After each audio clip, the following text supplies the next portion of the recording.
BJP को एक पैगाम दिया कि पश्चिम बंगाल में माननीय सदन में इन नेताओं को धन्यवाद नहीं होता। और ये अरे अभी तो शुरुआत है, ये तो ट्रेलर है, पिक्चर बाकी है कि चाय से शुरू हुई थी सरकार और गाय पे अटक गई और विकास की मौसी 10 साल में रास्ते में भटक गई। उम्मीद करूंगी कि आज आप मुझे पूरा बोलने का मौका अंत पे आते हैं मच्छी पे। आप लोगों को ज्यादा पसंद नहीं, पर हम क्या करें, हम तो माछे भाते बंगाली है, हमको तो बोलना ही पड़ेगा। बोलते हैं कि गाय हमारी माता है, पर माँ की रक्षा करना इन्हें नहीं आता है। संडे हो या मंडे रोज खाओ अंडे। अरे उधर वाले बता इसमें बुरा क्या है, हवा के 4 झोंके अगर इधर से भी गुजर जाए तो।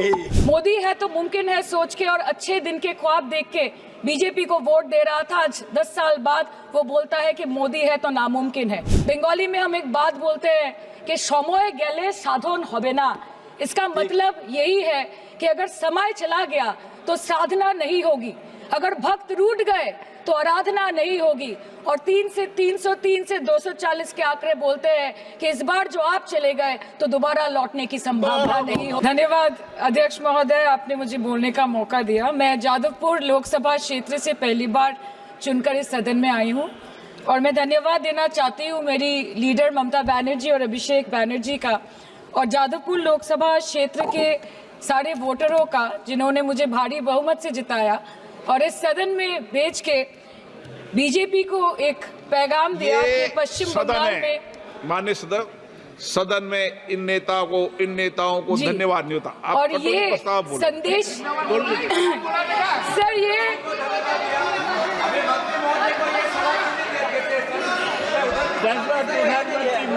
Sir okay sir, no problem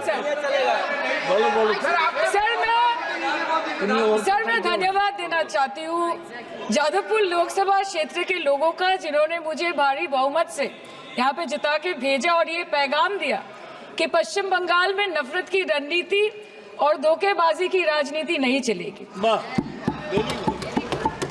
अध्यक्ष महोदय, मैं उम्मीद करूंगी कि आज आप मुझे पूरा बोलने का मौका दें, क्योंकि हाल ही में हुए नीति आयोग की जो मीटिंग हुई थी वहां पे हमारी माननीय मुख्यमंत्री, जो देश की एकमात्र महिला मुख्यमंत्री भी है, उनका माइक बीच राह में ऑफ कर दिया गया था। वो बंगाल के अरे अभी तो शुरुआत है, ये तो ट्रेलर है, पिक्चर बाकी है।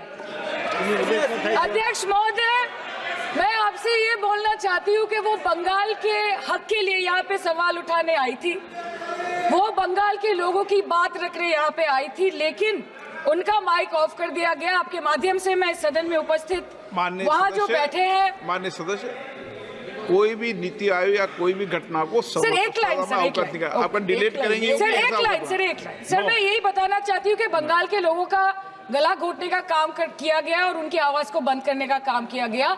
आगे जाके बंगाल के लोग आपके पार्टी की माइक ऑफ कर देंगे, बस एक चुनाव बाकी, आप देख लीजिएगा। Sir, all India Trinamool Congress इस सदन और इस देश का 3rd लार्जेस्ट ऑपोजिशन पार्टी है और हम आपसे धन्यवाद हम आपको देते हैं कि आपने हमको रेलवे, स्वास्थ्य, शिक्षा और आज ये पशुपालन जैसे महत्वपूर्ण विषय पे चर्चा करने का मौका दिया।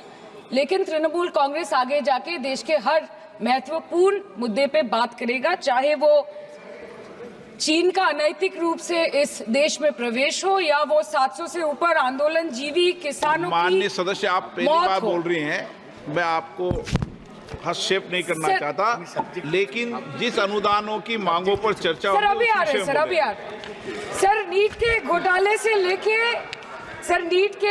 से लेके जीएसटी के बोझ तक, एयरपोर्ट की छत टूट जाने से लेके रेल पटरी से छूट जाने तक, तृणमूल कांग्रेस के सदस्य, हर सांसद देश के हर गंभीर मुद्दे पर चर्चा करेंगे। बस यही आपको बोलना था।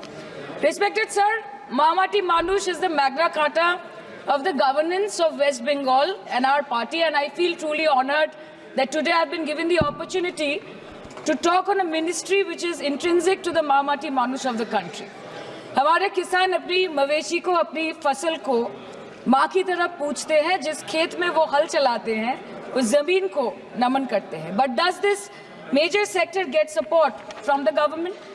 Sir, Indian agriculture supplies around 58% of India's livelihood and is a principal source of income for half of the population, accounting for 17 to 18% of the country's GDP.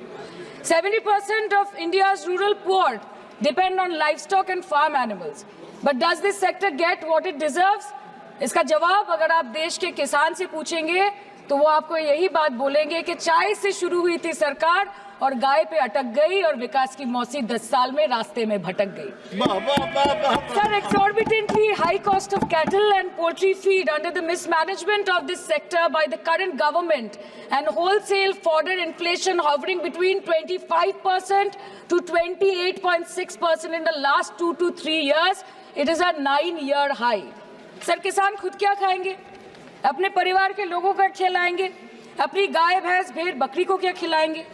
Sir, ऐसे ही वारदात होते हैं जहां गरीबी से जूझता हुआ एक किसान उसको अपनी गाय भेड़ बकरी को बेचने में मजबूर करते हैं और अंत में जाके वो अपनी खुद की जान ले लेते हैं. सर, पिछले 10 सालों में 1,12,000 किसानों ने इस देश में आत्महत्या की. एनसीआरबी की एक रिपोर्ट के अनुसार 10 साल में हर दिन इस देश में एवरेज में 30 किसान हर दिन अपनी जान ले लेते हैं. सर, इस देश के लोगों का यही है किस्सा कि जिसको जिताया वो राजा की तरह जाएगा और जिन्होंने जिताया वो फकीर की तरह. सर, ये बहुत गौरक्षा की भी बातें करते हैं.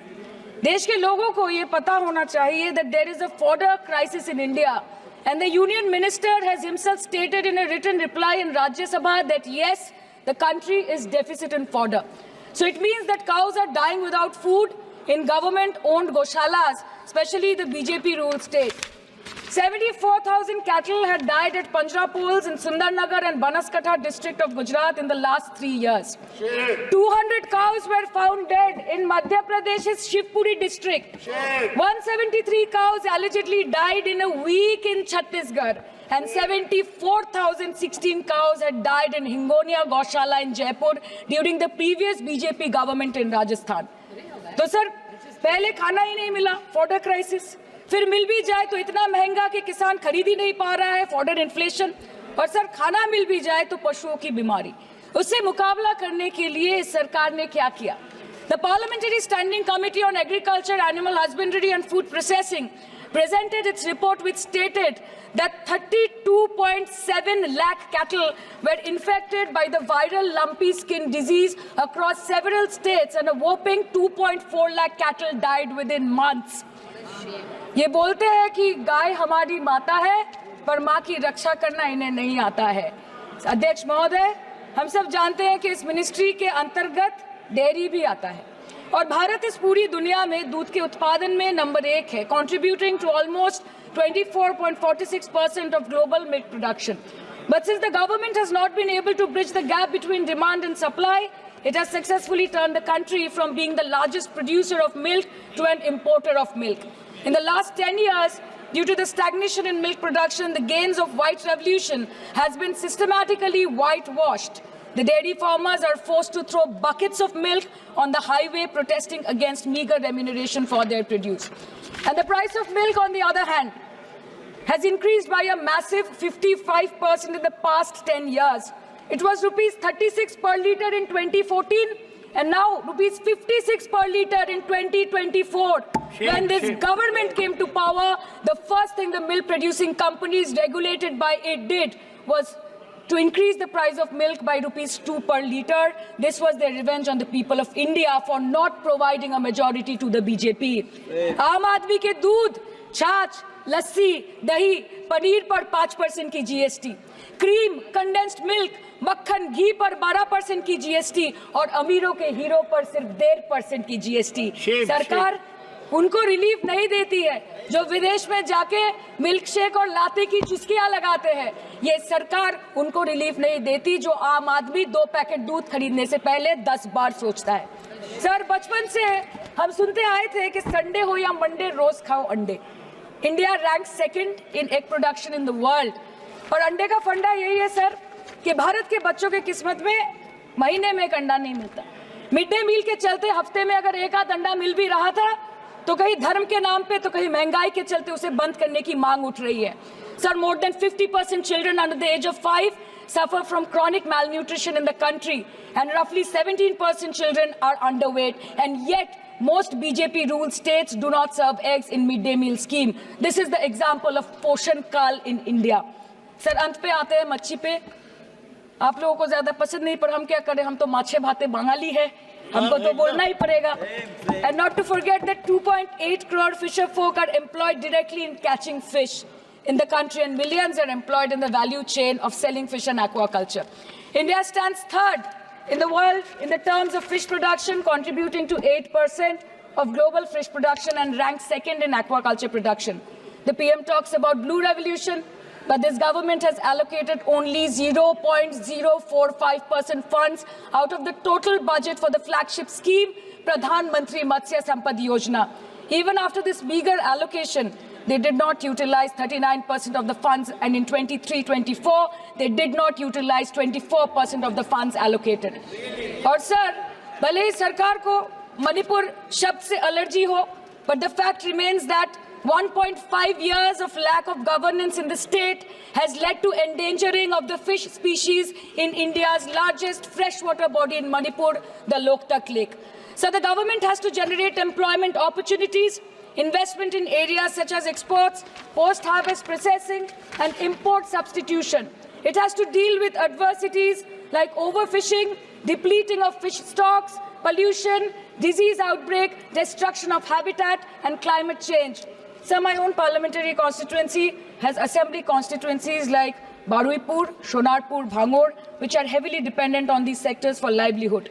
Main crops grown are wheat, rice, vegetable, fruit, oilseed, pulses, cotton and jute, and animal husbandry is practiced mostly by women in the self-help groups in the South Chobbish Pargona. They rear a wide range of domestic animals, including cattle, poultry, goat, particularly the black Bengal goat and the Peking duck. And I take extreme pride in saying that in the last 5 years of the TMC government, the CM Mamata Banerjee has allocated a massive amount of 76,680 crore to agriculture and its allied sectors for their development. The government of West Bengal has achieved remarkable success in implementation of state schemes, namely Bangla Dairy. The state-owned company is providing financial incentive at the rate rupees 11.5 per litre of raw milk directly to the bank accounts of primary dairy farmers through milk unions. Bangla Dairy procured 3.55 crore kg milk in 2023, for which rupees 109 crore was paid to dairy farmers through direct benefit transfer. 47,900 fresh Kisan cards have been issued in the last 3 years for animal husbandry.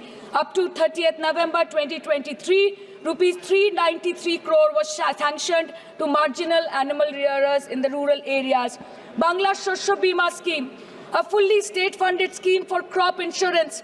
Total 1.28 crore farmers were enrolled under the scheme during 23-24. 70 lakh farmers got claim settlement worth rupees 247 crore.